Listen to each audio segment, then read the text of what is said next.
প্রত্যেককেই নাসির একাডেমিতে স্বাগত। আমরা আজ টেট 2024-এর টার্গেট নিয়ে বাংলা প্যাডাগোগি ক্লাস নিয়ে চলে এসেছি। তো প্রত্যেকেই আমরা যারা এই মুহূর্তে ভিডিওটি দেখছি তাদের প্রত্যেকের কাছেই অনুরোধ যে যারা চ্যানেলে একদম নতুন তাদের চ্যানেলটি সাবস্ক্রাইব করে নেওয়ার জন্য, কারণ আমাদের প্রতিনিয়ত আপডেট যাবতীয় প্রত্যেকটা ক্লাস এখন ডে বাই ডে দেওয়া হচ্ছে। তো অলরেডি ডিএলএড-এর এক্সাম চলছে, তাদের সাজেশন সব কিছু প্রোভাইড করে দেওয়া হয়েছে। আজকে আমরা বাংলা প্যাডাগোগির একটা পার্ট ভাষা রয়েছে, সেই ভাষাটাকে আমরা নিয়ে আসছি। আমরা অনেকেই বিভিন্ন জায়গায় বিভিন্নভাবে আমরা পড়াশোনা করে থাকি, কিন্তু আমি বলবো যে চ্যানেলটাকে একটু দেখে যাওয়ার জন্য, প্রতিনিয়ত প্রত্যেকটা ক্লাস পাওয়ার জন্য আমাদের প্রত্যেকজন টিচার যারা রয়েছেন ইন্ডিভিজুয়াল, তারা প্রত্যেকে চেষ্টা করছে যাতে ইউটিউবে ক্লাসগুলো দেওয়া যায় কিনা। তো চলো কথা না বাড়িয়ে আজকে আমরা দেখে নিচ্ছি আমাদের প্রথম পাঠে রয়েছে বাংলা ভাষা প্যাডাগজি। তো বাংলা ভাষার প্যাডাগজিতে আমরা প্রথমে দেখে নেব যেটা ভাষার প্যাডাগজির ক্ষেত্রে আমরা যে জিনিসটা সব থেকে বেশি লক্ষ্য করি সেটা হচ্ছে আয়ত্তীকরণ।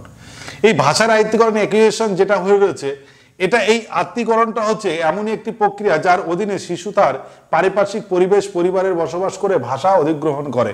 দেখো, আত্মীকরণ এমন একটা জিনিস যে জিনিসটার মাধ্যমে আমরা দেখেছি আমাদের ভাষাগত যে বৈশিষ্ট্য, অর্থাৎ পরিবারের উপরে যে বিশেষ ভূমিকা থাকে সেটা কিন্তু আমরা লক্ষ্য করতে পারি। কারণ পরিবার ছাড়া, পরিবারের বাইরে কিন্তু আমরা কখনোই ভাষা দেখতে পারি না। তো সেক্ষেত্রে আমাদের আঞ্চলিক ভাষা থাকতে পারে, আমাদের পরিবারের ভাষা থাকতে পারে। আমরা আঞ্চলিক ভাষাটাকে বেশি করে শিখে নিই, কারণ শিশুরা সব থেকে বেশি অনুকরণ করা হচ্ছে মায়ের, তারপরে আসে টিচারের। যখন বিদ্যালয়ে এসে যায় তখন সে টিচারের অনুকরণ করে। তো সেক্ষেত্রে মা যখন করে তখন তার আঞ্চলিক ভাষাটাকে তার মধ্যে প্রকাশ পায়। এবার বলছে যে এটি একটি স্বাভাবিক প্রক্রিয়া, কারণ এটা খুব সাধারণ একদম স্বাভাবিক প্রক্রিয়া।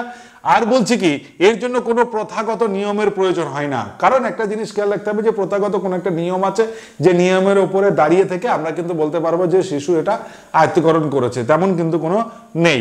এছাড়া মাতৃভাষা বা আঞ্চলিক ভাষাকে আয়ত্তীকরণ করা সম্ভব হয়। আমি পূর্বেই বলেছি যে আঞ্চলিক যে ভাষাটা রয়েছে, অর্থাৎ আমি যে অঞ্চলে বসবাস করছি, যে এরিয়াতে বসবাস করছি, আমি যে পাড়াটাতে বসবাস করছি, তাহলে সেক্ষেত্রে আমরা দেখতে পারি যে সেখানের যে ভাষাটা রয়েছে সেই ভাষাটা কিন্তু শিশু বেশি আয়ত্ত করে নিতে পারে। অ্যাজ পার এক্সাম্পল হিসেবে আমরা যদি দেখি, আমরা যে লোকেশনে বসবাস করছি সেই লোকেশনটাতে এমনই কিছু ভাষা রয়েছে যারা আমরা বাংলাদেশি ভাষা অবলম্বী মানুষগুলো দেখতে পারি। কেউ হয়তো এখানে ঢাকার বসবাস করতো, তাদের যে ভাষা বলছে তাদেরকে বলা হয় ঢাকালি ভাষা। কেউ নোয়াখালীতে বসবাস করতো, তাদের বলা হয় নোয়াখালী ভাষা।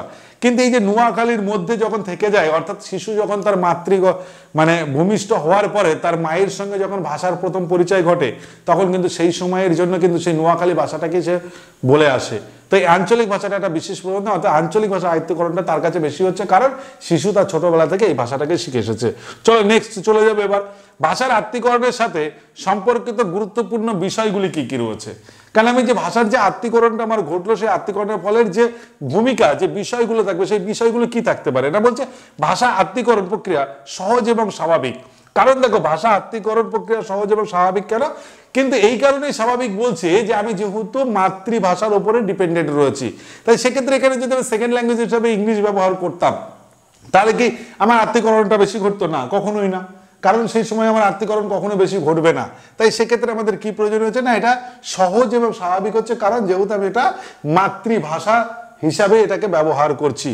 এছাড়া কি বলছে, এর জন্য কোনো ব্যাকরণ শিক্ষার প্রয়োজন নেই। কারণ দেখো, একটা জিনিস ভালো করে খেয়াল করে রাখো যে ব্যাকরণ শিক্ষার যদি প্রয়োজন হতো, তাহলে আমার বাক্যটাকে সঠিকভাবে গঠন করতে পারছে কিনা সেই দিকটাতে লক্ষ্য রাখতে হতো। যেহেতু বাক্যের এখানে কিছু নেই, আমার শুধু ভাষা শেখার প্রয়োজন আছে, অর্থাৎ আমি, তুমি, সে, তারা ইত্যাদি বলতে পারছে কিনা। একজন শিশু তার চেয়ার, টেবিল বা জল বা তোমার খাবার বা আগুন বা এই যে ইলেকট্রিক বা এই ক্যামেরা, এগুলোকে আমরা যখন প্রতিনিয়ত তাদের সঙ্গে পরিচয় করছি, তারা সেগুলোকে বুঝতে পারছে কিনা। অর্থাৎ এই প্রত্যেকটা বস্তুর নাম, প্রত্যেকটা জীবের নাম, এগুলোকে তারা ঠিকঠাকভাবে ধরে নিতে পারছে কিনা।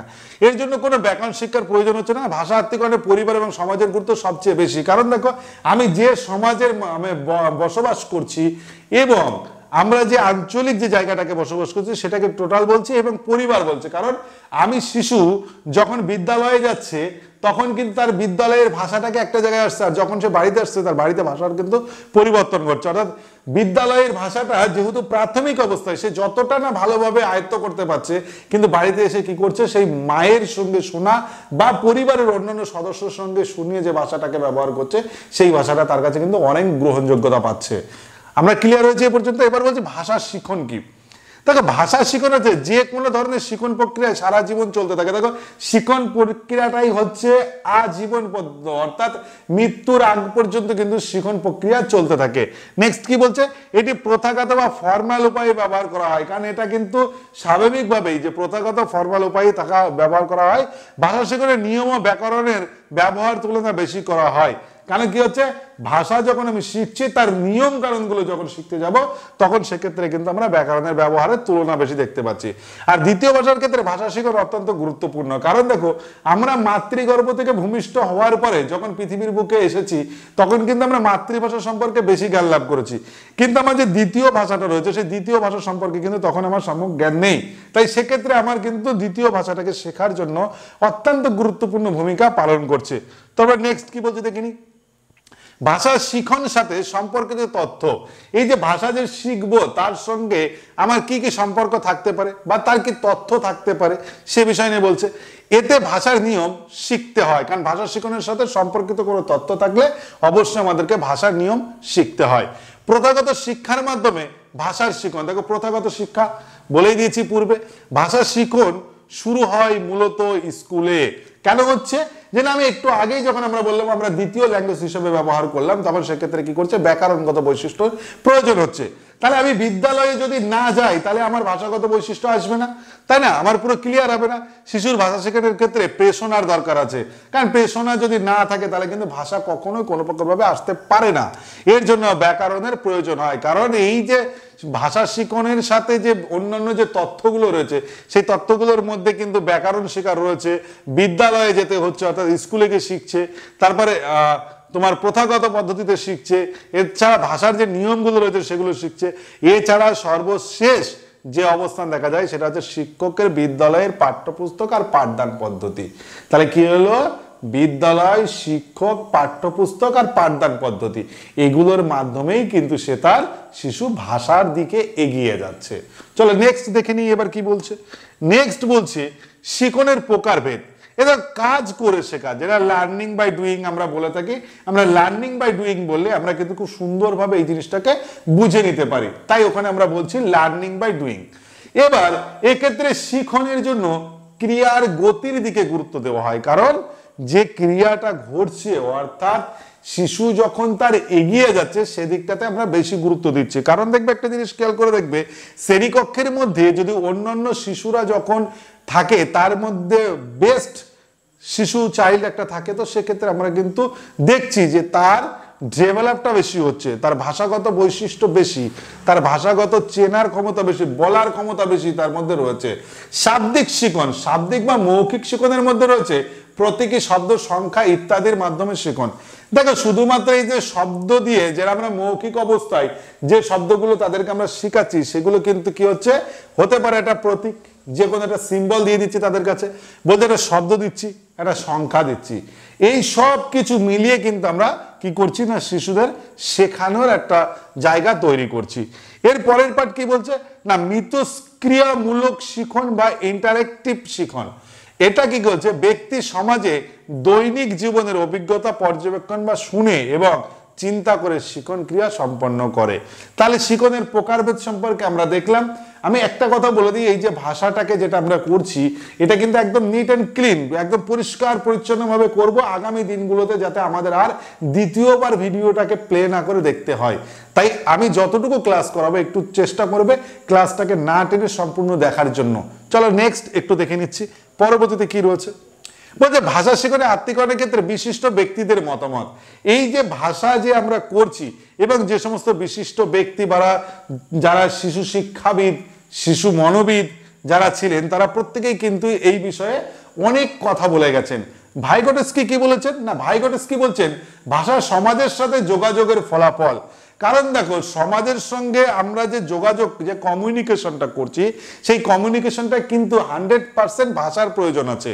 কারণ আমি যদি এই জায়গায় বসবাস করে আমি সৌদি আরবিয়ান একজন ব্যক্তির সঙ্গে যদি যোগাযোগ করতে যাই তাহলে সেক্ষেত্রে আমরা কি দেখবো যে না আমাকে সেখানে আরবিয়ান ভাষাটাকে শিখতে হবে, তবে কিন্তু তার সঙ্গে আমি কথা বলতে পারবো। অথবা যেটা আমার অল ওভার দ্য ওয়ার্ল্ডে ব্যবহার করা ইংলিশ শিখতে হবে, তাকে আমি ইংরেজিতে কথা বলতে পারবো। কিন্তু আমার এখানে বসবাস করে একজন ব্যক্তি, সে নিশ্চয়ই সৌদি আরব বা আউট অফ ইন্ডিয়াতে যে কোনো কান্ট্রিতে বলো না কেন সেই কান্ট্রিতে কিন্তু তার সেই ভাষাটাকে সে জানে না, তাই সেদিকটাতে আমাদের কিন্তু নজর রাখতে হবে। সেটা কি বলেছে না, ভাইকোটাস কি বলেছে যে ভাষা সমাজের সাথে যোগাযোগের একটা ফলাফল বা মাধ্যম। পিয়াজে কি বলেছে না, ভাষা অন্যান্য বিষয়ের প্রজ্ঞামূলক বিকাশের মতো পরিবেশের সাথে মিথস্ক্রিয়া দ্বারাই বিকশিত হয়।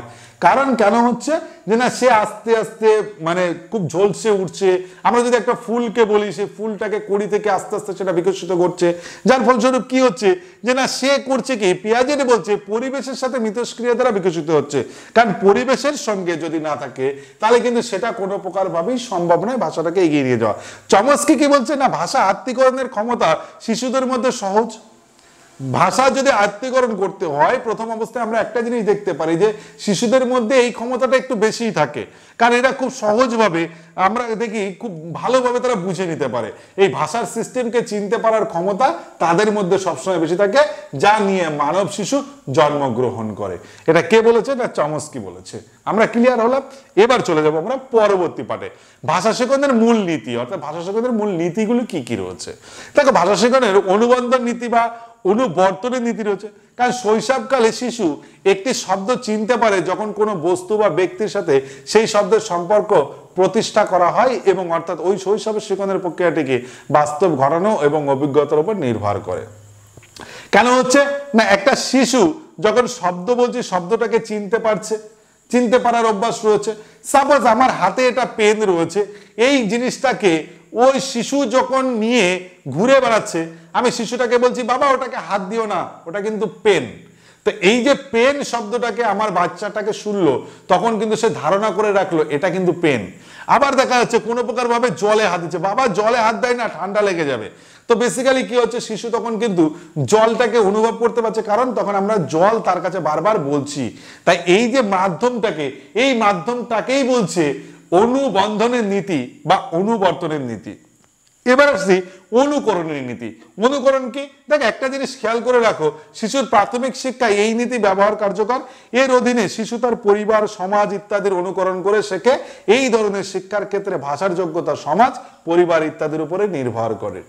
দেখো, অনুকরণের কি হচ্ছে, দেখো আমি পূর্বেই বলেছি যে আমরা দেখেছি যে আমার মা কিভাবে চলাফেরা করছে, শিশু সেগুলোকে পর্যবেক্ষণ করছে। বাবা কিভাবে চলাফেরা করছে সেগুলোকে শিশু পর্যবেক্ষণ করছে। এবার যদি একটু বড়র দিকে যাই, তাহলে সেক্ষেত্রে যারা যখন বিদ্যালয়ে যাচ্ছে, দেখবে বিদ্যালয়ের প্রত্যেকটা শিশু কোনো না কোনো শিক্ষককে অনুকরণ করছে। কেন করছে না, আমি অমুক শিক্ষকের মতো হব, এই যে জায়গাটাকে সে কি করছে, ওই শিক্ষককে সে কিন্তু অনুকরণ করছে। এবার চলে যাবো আমরা পরবর্তী পেজের ক্ষেত্রে। পরবর্তী ক্ষেত্রে পেশনা এবং আগ্রহের তত্ত্ব। এটা কি না, প্রেশন এবং আগ্রহটা কি না, একটি কাজের সাফল্যে আমাদের আরো ভালো কাজ করতে অনুপ্রাণিত করে। আর যে কোনো কাজের সফলতা নির্ভর করে আমরা সেই কাজে কতটা আগ্রহী হই, অর্থাৎ শিক্ষার প্রতি শিশুর আগ্রহ এবং উৎসাহ তাকে শিখনের জন্য উদ্বুদ্ধ করে। তাই শিক্ষার উপকরণ, পাঠ্যবস্তু ইত্যাদি তৈরি এবং নির্বাচন শিশুদের আগ্রহ অনুযায়ী হওয়া উচিত এবং তাদেরকে সবসময় শিখনের জন্য উদ্বুদ্ধ করা উচিত। কি করছে না, একটা কাজের সাফল্য আমাদের আরো ভালো কাজ করতে সাহায্য করে। ধরে নাও সাপোজ আমার সৃজনশীলের ক্ষেত্রে দেখতে পারি, একজন শিশু যখন একটা কাগজের ফুল তৈরি করছে, আমরা কিন্তু তাকে যদি আরো উৎসাহ করি, সে কিন্তু চেষ্টা করবে যে এর থেকে আমি একটা ভালো ফুল কিন্তু কালকে আমার শিক্ষককে আমি দেখাবো, বা আমার ম্যাডামকে দেখাবো, বা আমার স্যারকে দেখাবো। এটা কিন্তু তার মধ্যে চলে আসে। অর্থাৎ তার ফলস্বরূপ কি হচ্ছে যে আমার যে শিক্ষার উপকরণ, যে পাঠ্যপুস্তক, যে সমস্ত বিষয়বস্তুগুলো নিয়ে তাদেরকে আমরা পড়াচ্ছি, সেগুলোর দিক থেকে তাদের যে নির্বাচিত শিশুর আগ্রহ হচ্ছে, সেদিকটাতে আমাদের লক্ষ্য রাখতে হবে। বলছে কর্মকেন্দ্রিক তত্ত্ব কি বলছে না, কাজের মাধ্যমে শিক্ষণের উপর জোর দেওয়া হয়। একটি শিশু যখন নিজে থেকে একটি কাজ করে শেখে, তখন সে দ্রুত কাজ করে সহজে শেখে এবং বুঝতে পারে। তাই শিশুদের সবসময় শিক্ষণের যথেষ্ট সুযোগ দেওয়া হয়। সাপোজ একটা জিনিস খুব ভালো করেই বোঝো, এই জায়গাটাই কিন্তু এই যে প্র্যাকটিক্যাল যে বিষয়টাকে আমরা প্র্যাকটিক্যাল ইংলিশে শব্দটাকে ইউজ করি, সেটা কিন্তু এই জায়গায় কিন্তু সুযোগ নিচ্ছে। কারণ কি করছে না, কাজের মাধ্যমে সে শিখছে। আমি একটা যে কোনো কাজ দিয়েছি তাকে, সেই কাজটাকে সে ঠিকঠাক পারছে না, তারপরে আবার চেষ্টা করছে। এটা অর্থাৎ এই কাজ এবং অনুশীলন, এই দুটো পার্ট একসঙ্গে কাজ করছে। কারণ ও যে কাজটা করছে, সাপোজ এই কাজটাকে ধরো আমার এটা হচ্ছে ডিজিটাল বোর্ড, এই টোটাল বোর্ডটাকে আমি কি করলাম, খুলে দিচ্ছি। খুলে দেওয়ার ফলে আমি শিশুকে বললাম তুমি এটাকে লাগাও। অর্থাৎ এটাকে আবার জোড়ো। এইবার শিশু কি করছে, সে বারংবার চেষ্টা করছে, পারছে না। এইবার আমি কি করলাম, সেই জায়গাটাকে ক্রমশ আমি আস্তে আস্তে আস্তে আবার দেখালাম। তাহলে অনুকরণ করছে, তারপরে কি করছে, কর্মকেন্দ্রিক তত্ত্ব অর্থাৎ কাজ করছে, সে কাজটাকে দেখছে, তারপরে অনুশীলন করছে। অর্থাৎ অনুশীলন কেন করছে না, এই যে প্রতিনিয়ত, অর্থাৎ আমি আজকে খুললাম, ও কালকে আবার খুলে তাকে দেখাবো, এই করে বারবার তখন যখন খুলবো তখন কি করবে, সেই পুনরাবৃত্তি ঘটবে। কেন পুনরাবৃত্তি করছে না, আমি যে প্রসেসটাকে অবলম্বন করেছিলাম সেই প্রসেসটা কিন্তু শিশু তখন অবলম্বন করবে। শুধু তখন কি করবে, সে আস্তে আস্তে গোটা বোর্ডটাকে জোড়া লাগাতে পারবে। অ্যাজ পার এক্সাম্পল হিসাবে আমি প্রত্যেক দিন এই বাটনটাকে খুলছি, ও প্রত্যেক দিন শিশু ফলো করছে, ও এভরিডে কিন্তু এটা চেষ্টা করবে, একটা সময় কিন্তু সে সফলতা পাবে। অর্থাৎ সে কি করছে না, এটাকে কাজ করছে, যেহেতু হাতে কলমে নিয়ে করছে, আমি এটা খুলছি, সুন্দর করে দিচ্ছি, সে দেখছে এবং দেখার মাধ্যমে কি করছে, সেটা প্রতিনিয়ত সে প্র্যাকটিস করছে, তো অনুশীলন করছে, যার ফলস্বরূপ কিন্তু এটা ঘটছে। চলো নেক্সট চলে যাবো। এবার আমরা এই যে এতক্ষণ পর্যন্ত যতটা কথা বললাম, যতটা শিখলাম, তার উপরে বেস করে এখন চলে যাব আমরা কয়েকটা কোশ্চেনের মধ্য দিয়ে। তোমাদের অনলি 7 মার্কসের জন্য কোশ্চেন নিয়ে আসা হয়েছে। এই 7 মার্কসের কোশ্চেনের ক্ষেত্রে আমরা প্রথম কোশ্চেন দেখে নেব, শিক্ষার্থীদের কার্যকর শিখন কোনটি দরকারি। দেখো, কার্যকর শিখন কোনটি দরকারি, ভালো করে বুঝবে। একটা হচ্ছে কার্যকর শিখন বলেছে, নিষ্ক্রিয় না শান্ত না মিথস্ক্রিয়া না পরীক্ষার প্রস্তুতিতে ভালো। দেখ, এখানে আমরা খুব সহজভাবেই যে শিক্ষার্থীর কার্যকর শিক্ষণের কোনটি দরকারি কথা যখনই বলেছে, তাই সেক্ষেত্রে কিন্তু আমরা খুব সহজভাবে উত্তরটা নিয়ে নিতে পারি অপশন সি, কারণ মিথস্ক্রিয়া দ্বারাই সম্ভব। কোশ্চেন নাম্বার 2, দ্বিতীয় নম্বর কোশ্চেন কি বলছে না, দ্বিতীয় ভাষা আত্মীকরণের ক্ষেত্রে বেশি কার্যকরী কোনটা। বেশি কার্যকরী কোনটা একটুখানি দেখে নিই আমরা, এই জায়গাটাকে একটু বোঝার মতো আমাদের মধ্যে জায়গা দাঁড়িয়ে রয়েছে। বলছে যখন একটা শিশু দ্বিতীয় ভাষা আত্মীকরণ করছে, ভালো করে বুঝবে, ভাষা কিন্তু কোনটা করছে, দ্বিতীয় ভাষা। অর্থাৎ আমরা পড়ছিলাম কি মাতৃভাষা, কিন্তু শিশু আত্মীকরণ করছে কোনটা, দ্বিতীয় ভাষাটাকে। এবার শিশু যেহেতু দ্বিতীয় ভাষা করছে, তাই দ্বিতীয় ভাষার ক্ষেত্রে আমার কি কি গুরুত্ব পেতে পারে, আমরা দেখে নিই কি কি গুরুত্ব পেতে পারে। যখন একটি ব্যাকরণ করছে, যখন একটা ব্যাকরণ করছে, তখন ধারণা নিয়ে আলোচনা ভিত্তি হিসেবে ব্যবহৃত করছে। এছাড়া কি করছে, যখন শিক্ষক এবং ছাত্রদের দ্বারা সংশোধন কাজে এটি জড়িত হচ্ছে। কি বলছে, সংশোধনের কাজে। কেন কি বলেছে না, দ্বিতীয় ভাষার আত্মীকরণ করছে। কিন্তু আমরা কিন্তু এর আগে কি দেখেছিলাম না, মাতৃভাষার আত্মীকরণ দেখেছিলাম, কিন্তু এটা মাতৃভাষার আত্মীকরণ না, এটা কি করছে, দ্বিতীয় ভাষার আত্মীকরণ করছে। এই দ্বিতীয় ভাষার আত্মীকরণ করতে গিয়ে আমরা দেখতে পাচ্ছি যে শিক্ষক এবং ছাত্র দ্বারা সংশোধনের কাজে এটি জড়িত থাকে। তাহলে এর কি দ্বিতীয় ভাষায় কি শিক্ষক এবং ছাত্রদের সংশোধনে জড়িয়ে থাকে, তেমন কিন্তু কিছু না। আবার প্রথমটা কি বলেছিল, এটি ব্যাকরণগত ধারণা নিয়ে আলোচনা ভিত্তি হিসেবে করে। তাহলে দ্বিতীয় ভাষা শেখার জন্য শুধু কি ব্যাকরণ দ্বারাই কি পসিবল আমাদের শিক্ষা নেওয়া, না। তাই যদি হতো তাহলে ব্রিটিশরা কখনো অন্তপক্ষে যে ইংলিশ যখন তারা কথা বলতো, সেই কথা বলার সময় কিন্তু তারা গ্রামাটিক্যাল ইউজ করতো, এরা কিন্তু গ্রামাটিক্যাল কিছু ইউজ করেনি। তাহলে অপশন আমার এ বি দুটো কিছুই হচ্ছে না। আসছে অপশন সিতে, যখন শিক্ষার্থীদের কাছে পরিচিত পরিস্থিতির একটি অনুশীলন করা যায়। কেন বলতো, কারণ আমি পূর্বেই যে জায়গাটাকে পড়ে এসেছি অনুশীলনের কাজটা কি, সেখান থেকে কিন্তু এটা পরিষ্কার হচ্ছে। কারণ শিক্ষার্থীদের কাছে পরিচিতি, যদি পরিচিতি পরিস্থিতি না থাকে, আমি যে বিষয়টাকে ধরে নিচ্ছি, আমি এই পেন সম্পর্কে কিছু বলবো, পেন সম্পর্কে যদি আমার ধারণা না থাকে, তাহলে আমি পেন সম্পর্কে কিছু বলতে পারবো না, তাই তো। তাহলে আমাকে পেন সম্পর্কে এক ফার্স্ট ধারণা নিতে হবে। আমি এই ডিজিটাল বোর্ডটা সম্পর্কে বলবো, কিন্তু ডিজিটাল বোর্ড সম্পর্কে আমাকে ধারণা থাকতে হবে। আমি যে এই যে ভাষার আত্মীকরণটাকে বলছি, ভাষার আত্মীকরণ সম্পর্কে আমার ধারণা থাকতে হবে, তবে কিন্তু আমি বলতে পারবো। তাই সে জায়গাটাই সম্ভব। অর্থাৎ সেকেন্ড ল্যাঙ্গুয়েজ যখন আমি শিখছি, সেই সেকেন্ড ল্যাঙ্গুয়েজ কি, সেই ল্যাঙ্গুয়েজের মধ্যে কি আছে, সেগুলো টোটালটাকে আমার মধ্যে নিয়ে নিতে হবে, তারপরে কিন্তু আমি বলতে পারবো। নেক্সট ডি কি বলছে, যখন ছাত্রদের বেশিরভাগ স্ব অধ্যয়ন জড়িত থাকে। দেখো, স্ব অধ্যয়ন করে যদি আমরা ঠিক সঠিক জায়গায় যেতে পারতাম, আমরা মাইকেল মধুসূদনের কথা কিন্তু দেখলেই সেই জায়গাটাকে বুঝতে পারতাম। সে কিন্তু বহু চেষ্টা করেছিল বিদেশি ভাষাটাকে নিজের আয়ত্তের মধ্যে রাখতে, কিন্তু সে তার সফলতা পায়নি। আবার কিন্তু সে দেশে ফিরে তার দেশের ভাষাটাকে নিয়েই সে কিন্তু আবার নিজের কবিত্ব পরিচয়টাকে কিন্তু দিয়ে গেছিলেন। তাই আমরা এক কথায় আমরা নেব অপশন সি আনসার। আশা করছি এটা ক্লিয়ার হয়ে গেছে আমাদের প্রত্যেকের। ক্লিয়ার? Yes or no? আমরা ক্লিয়ার হতে পেরেছি। এবার চলে যাবো আমরা পরবর্তী কোশ্চেনের দিকে। কোশ্চেন নাম্বার হচ্ছে 3।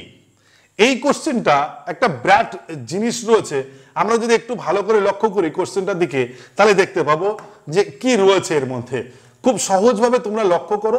দেখো একটা জিনিস খেয়াল করো, আমরা যতটুকু পড়েছি তার উপরে বেস করে মাত্র 7টা কোশ্চেন নিয়ে এসেছি এখানে, খুব বেশি কোশ্চেন নিয়ে আসেনি, কারণ ক্লাস অনেক লং করার মতো কোনো জায়গা নেই, তাই সেক্ষেত্রে আমরা কিন্তু খুব বেশি ক্লাস কিন্তু আমরা নিয়ে আসিনি। এবারের কোশ্চেনটা কি ছিল, একটি ভাষা আত্মীকরণ করার সময় শিশুদের কি শিখতে হবে। দেখো শিশুদের কি শিখতে হবে, কথা বলার ক্ষেত্রে আত্মবিশ্বাস, এটা কি থাকতে পারে, হবে না।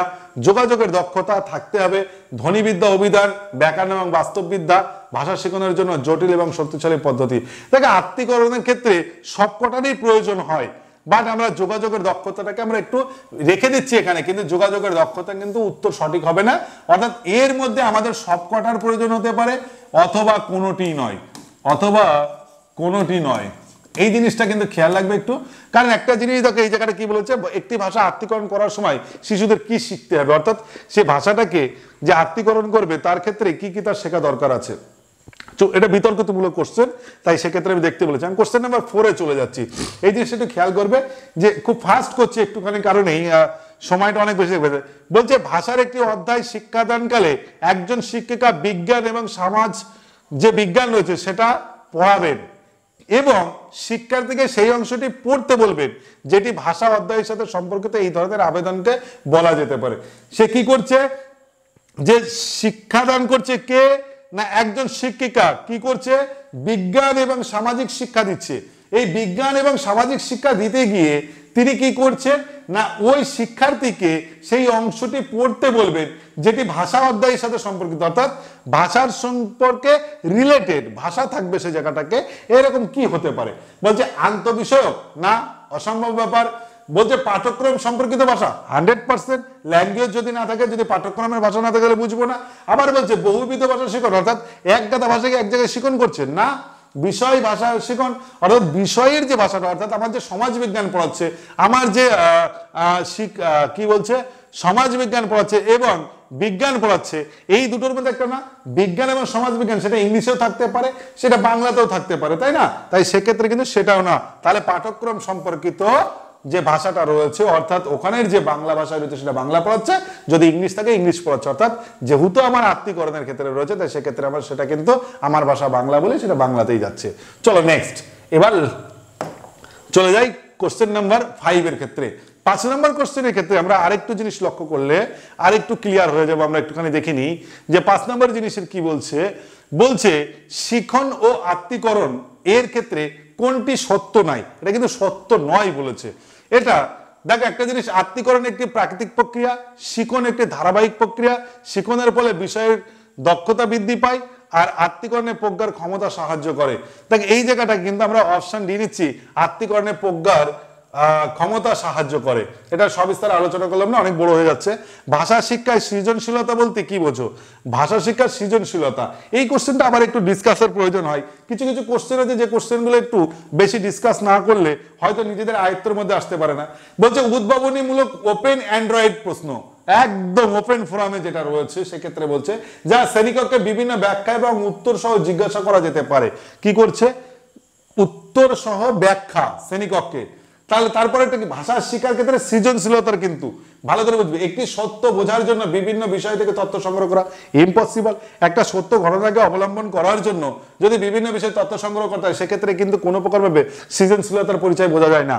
এবার বলছে পাঠদানের নতুন পদ্ধতি ব্যবহার করে শ্রেণীকক্ষে কার্যক্রম। আরে নতুন পদ্ধতি যদি আমরা ব্যবহার করি, যে কোনো একটা পদ্ধতি ছিল এটা এটাকে সৃজনশীলতা বলা হয় না, কারণ এটাকে দেখা যাচ্ছে শিক্ষক যে জায়গাটাকে ব্যবহার করছে সেটার বলছে। এবার হচ্ছে যোগাযোগমূলক ভাষা শিক্ষা ব্যবহার করে শ্রেণীকক্ষে ব্যবহৃত উপকরণ, অর্থাৎ যোগাযোগমূলক ব্যবহার করে কি করছে শ্রেণীকক্ষে কিছু উপকরণ ব্যবহার করছে, সেটা কিন্তু সৃজনশীলতা না। তাহলে আমরা এক কথায় এটার অপশন নিতে পারি অপশন এ। আমরা ক্লিয়ার হয়েছি, অপশন এ নিতে পারি। এবার চলে যাব আমরা লাস্ট কোশ্চেন আজকের দিনের জন্য, অর্থাৎ আজকের এই টোটাল যে টপিকটা ছিল সেই টপিকের লাস্ট কোশ্চেন হচ্ছে আমাদের আজকে কি বলেছে না, একজন শিক্ষক দ্বারা প্রশ্ন করা একটি ভাষা ক্লাসে একটি গুরুত্বপূর্ণ নির্দেশনামূলক সরঞ্জাম কি। খুব ভালো করে কোশ্চেনটাকে আইডেন্টিফাই করো, তাহলে বুঝতে পারবে কি বলছে না, একজন শিক্ষক দ্বারা প্রশ্ন করা একটি ভাষা ক্লাসে, ক্লাসটা কিন্তু ভাষা, ল্যাঙ্গুয়েজ ক্লাস, তাই একটি ভাষা ক্লাসে কি করছে না একটি গুরুত্বপূর্ণ নির্দেশনামূলক সরঞ্জাম। কারণ একটা নির্দেশনামূলক সরঞ্জাম, এর কারণ কি, কারণ বলছে যে শিক্ষক একটানা কথা বলেছেন তিনি কিছুক্ষণ বিশ্রাম পাবেন। এর জন্য কি হতে পারে এটা নির্দেশনামূলক কিছু দিচ্ছে যে সরঞ্জাম যে কোনো জিনিস একটা ধরো এখানে নিয়ে এসেছে, সেই সরঞ্জামটা দিচ্ছে কেন না শিক্ষক একটু রেস্ট নেবে বলে, সেটা হতে পারে না। ক্লাসে শিক্ষার্থীদের অংশগ্রহণ বৃদ্ধি করে, আচ্ছা এই পয়েন্টটাকে আমরা একটু রেখে দিলাম আমাদের কাছে। বলছে শিক্ষকদের দীর্ঘ ব্যাখ্যা দিতে হবে না, অর্থাৎ এই যে সরঞ্জাম ব্যবহার করছে অর্থাৎ দীর্ঘ সময় ধরে কি শিক্ষককে পড়াতে হবে না বলে এটা করছে না। এবার বলছে এই সময়ে শিক্ষক পাঠ পরিকল্পনা সম্পর্কে অবিলম্বে সিদ্ধান্ত নিতে পারেন, অর্থাৎ কি হচ্ছে জানা শিক্ষক যে পাঠ পরিকল্পনা নিয়ে এসেছিল সেই পাঠ পরিকল্পনাটাকে যখন আমার সরঞ্জাম দিচ্ছে তখন কি করছে সেই সম্পর্কে তারা একটা কোনো ধারণা নিচ্ছে বা কিছু একটা সিদ্ধান্ত নিচ্ছে যে এটার পরে আর এটা করাবো না বা এরকম কিছু, অর্থাৎ পূর্বের যে পাঠ পরিকল্পনা ছিল সেই পরিকল্পনা অনুযায়ী সে কি করছে। তাহলে কি করছি আমরা, অপশন এ হচ্ছে না, অপশন সি হচ্ছে না, ডি হচ্ছে না, তাহলে আমাদের রাইট অ্যান্সার হচ্ছে অপশন বি। ক্লিয়ার হলাম? আজ এ পর্যন্তই। খুব সংক্ষিপ্ত ভিডিও করার চেষ্টা করেছি যতটা পেরেছি।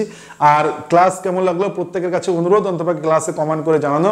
আমাদের যেহেতু ডিএলএড এর এক্সামের জন্য সমস্ত সাজেশনগুলো প্রোভাইড করা হচ্ছিল, তাই প্রাইমারি টেটের কোনো ক্লাস দেওয়া হচ্ছিল না। এবার প্রতিনিয়ত আমরা প্রাইমারিকে মানে টেট ক্লাস নিয়ে বিভিন্ন প্যাডাগজিক্যাল পার্ট এছাড়া কন্টেন্টের যে সমস্ত থিওরিগুলো রয়েছে সেগুলোকে নিয়ে এসে তোমাদের সামনে হাজির করব এই আশা রাখছি।